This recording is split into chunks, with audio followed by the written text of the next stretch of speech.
ola hei venia solar vo vel dan kan han soi don ya veni som hi panga February sang ni le som hi panga ni hi LED ni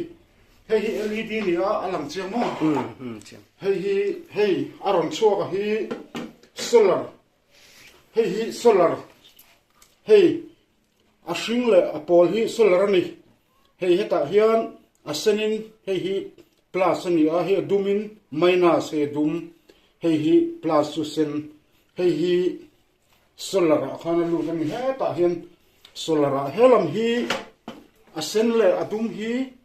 hei plus a sen hi plus hei minus a dum hi ti hian hei ka chin che na hi ti hian hei electric link tur ani lova hei battery a lu ta helai battery hen lu kan ti hian hei ti hian kan hongonga o chun hwa chuan hei battery hi 3 mai ampere sang ni tu kan ni 12 volt ani a hi volt som pani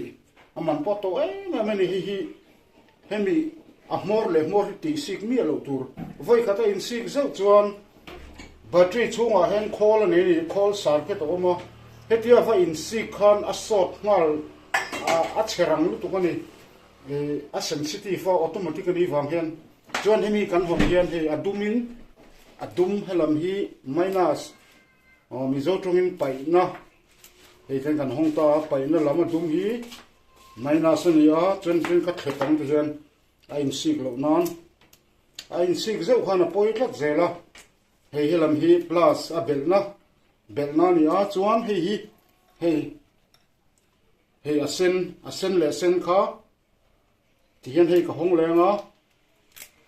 sen le sen hi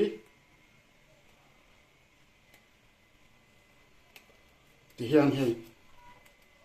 sen le sen battery tonga lo chuak kha heta hei LED ni light emitting diode ania hei alang fi mo ti khan hei camera pen pon alang fi ti a ti hian hei sen le sen ti hian kan nget toin dan zomanga chuan hemi hi a hrui hi duanga sei po man the hi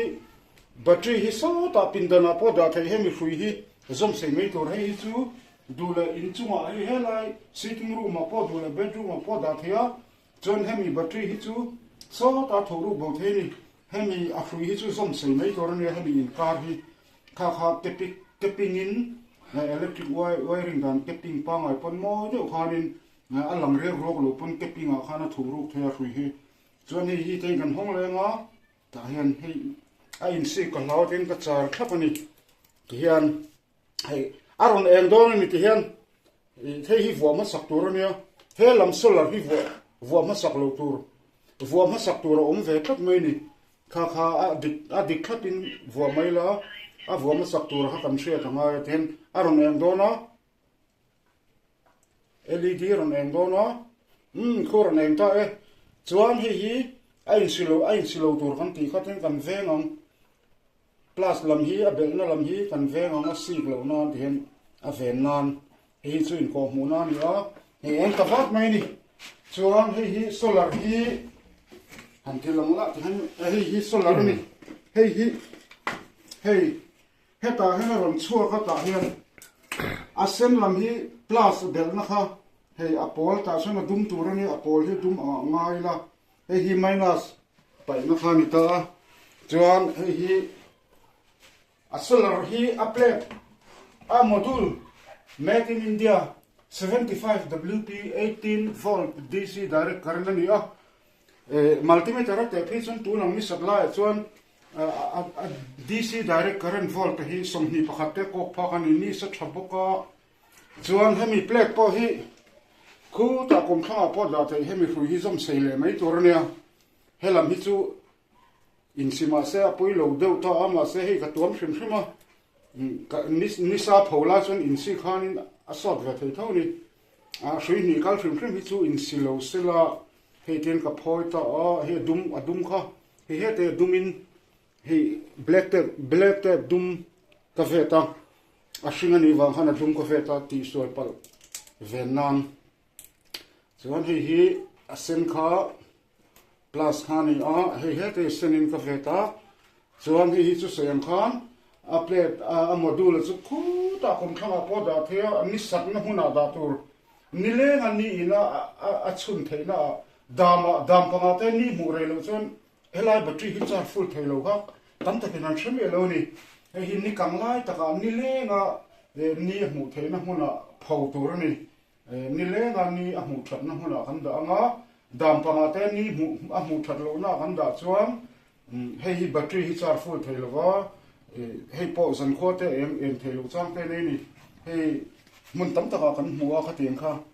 chuan hei sayang khan hei helai battery in car ang tho khan du ama sei kha som thea ti hian hei asen le sen ania hei eta chon lo eng le ta a eng hi dum asen a ngai le tai la ti hian hei thim mak don ni I apa dia ka som huna yan aron em do setro on han o cameraman pon ti khan alo fi top tur amin aron khoi sel ni ti hian plus kha hei module tonga solar kha chuan hei hi dum hei a blue hi a pol hi a duma kan ngai le nga he a ton na po dum ka ma he ta po ve na adum le sen zelang khan hei ka zomonga athim manga in charge nga lang khu alang tro aron video khan LED phazep zep khu o khu a charge tani khu mi charge khu a phazep zep khu are huna chuna full ti na ni ta